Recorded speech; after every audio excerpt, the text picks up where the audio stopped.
In Hollywood history, few figures embody such a strange blend of athletic glory, rugged masculinity, and behind-the-scenes controversy as Chuck Connors. To millions, he will always be remembered as Lucas McCain, the steady-handed widowed father in the classic Western series The Rifleman. But behind that iconic spinning Winchester and calm frontier justice was a man whose life moved through baseball diamonds, wartime training fields, Hollywood soundstages, political controversy, and deeply complicated relationships. The truth is that Connor's story was never just about television fame. It was about constant reinvention, personal conflict, and a legacy far more complex than the heroic roles he portrayed. Born in Brooklyn, New York in 1921, Chuck Connors grew up in a working-class Irish immigrant family, struggling through the harsh realities of the Great Depression. His early years were shaped by discipline, hardship, and the kind of neighborhood toughness that later became his on-screen identity. Long before Hollywood, he was already building the physical presence that would define him: tall, strong, and naturally athletic. As a boy, he spent most of his time at local sports clubs, especially the Bay Ridge Boys Club, where baseball became his first real passion. He dreamed not of acting or fame, but of wearing a Brooklyn Dodgers uniform and stepping onto a professional field as a first baseman. That dream pushed him forward through school, where his athletic ability quickly set him apart. He earned a scholarship to Adelphi Academy and later attended Seton Hall University, where he played both baseball and basketball. In baseball, his strength and timing made him a standout hitter, while in basketball his height gave him an advantage as a forward and center. Coaches saw him as a rare dual-sport talent, someone who could potentially build a career in either professional league. But even then, Connors was not just an athlete. He was a competitor shaped by discipline, constantly pushing toward something bigger than his surroundings. World War II interrupted that trajectory. Like many young men of his generation, Connors joined the U.S. Army in 1942. His size, intelligence, and athletic skill earned him a position as a tank warfare instructor. He trained soldiers at Fort Knox and later worked at West Point, where he even instructed future professional athletes and military leaders. Even during wartime, his connection to sports never disappeared. He played semi-professional baseball in his free time and briefly competed in professional basketball circuits, balancing service and sport in a way few others could. The war years hardened him further, giving him a sense of authority and presence that later translated seamlessly onto screen. When the war ended, Connors did what few athletes ever manage. He pursued 2 professional sports careers at once. In 1946, he joined the Boston Celtics during their inaugural NBA season. Though not a star scorer, he brought defensive strength and physical presence to the team. Shortly afterward, he returned to baseball, signing with the Brooklyn Dodgers, fulfilling a lifelong dream, even if only briefly. His time in Major League Baseball included a short stint and later appearances with teams like the Chicago Cubs, where he showed flashes of power hitting and determination. While his statistics were modest, his rare achievement of playing both MLB and NBA placed him in a category almost no athlete has ever matched. Yet fate had another direction waiting for him. In the early 1950s, while playing minor league baseball in Los Angeles, Connors hit a powerful home run that changed everything. A casting scout from MGM happened to be in the crowd and was struck by his physical presence and cinematic face. Within days, Connors was offered a screen test. He had no acting experience, no training, and no intention of entering Hollywood, but curiosity led him to accept. That decision quickly transformed his life. His early appearance in films like Pat and Mike, alongside Spencer Tracy and Katharine Hepburn, revealed something unexpected. Connors had a natural screen confidence, even in small roles. Hollywood soon began to take him seriously. Between the early and mid-1950s, he appeared in a steady stream of films and television roles, including Old Yeller and other westerns and dramas that leaned heavily on his physical image. Studios saw him as the perfect frontier figure, tall, stoic, and believable as both protector and fighter. But it was television that would define his legacy forever. When producers developed The Rifleman, they initially struggled to find an actor who could embody both toughness and emotional depth.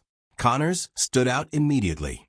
At first, he hesitated because of salary concerns, but once offered a share of ownership in the show, he accepted, a decision that would make him a household name. Preparing for the role of Lucas McCain required intense discipline. Connors trained extensively in horseback riding and firearm handling. He worked with weapons experts to master the famous spinning lever-action rifle technique that became the show's signature visual. That rifle wasn't just a prop, it became a cultural symbol. When the series premiered in 1958, audiences were instantly captivated.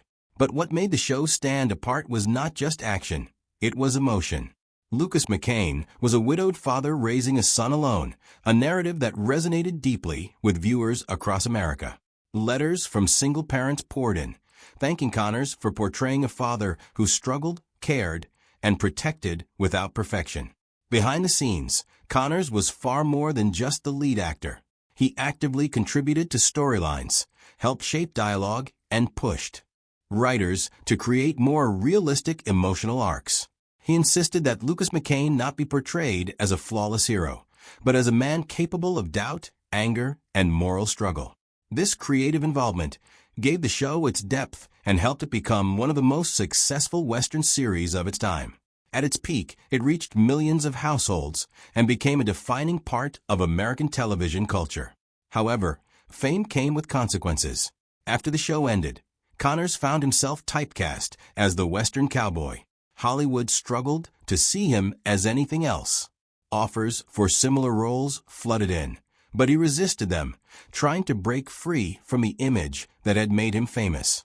He attempted dramatic roles, legal dramas, and even experimental films, but audiences and studios continued to associate him with Lucas McCain. This tension between identity and expectation created frustration in his career and forced him into a constant battle for reinvention. His personal life was just as complicated. Connors was married 3 times, and each relationship reflected different stages of his life and career. His first marriage produced 4 sons, but his rising fame placed strain on the family. Reports of infidelity and long absences led to divorce, and his private life became increasingly public. His second marriage to actress Kamala Devi brought cultural attention and professional collaboration, but differences in career ambitions and lifestyle eventually led to separation. His third marriage, to Faith Quabius, was brief and controversial, marked by allegations and public scrutiny that further complicated his reputation. Over time, stories of affairs and conflicts followed him, painting a picture of a man whose personal life was as restless as his career.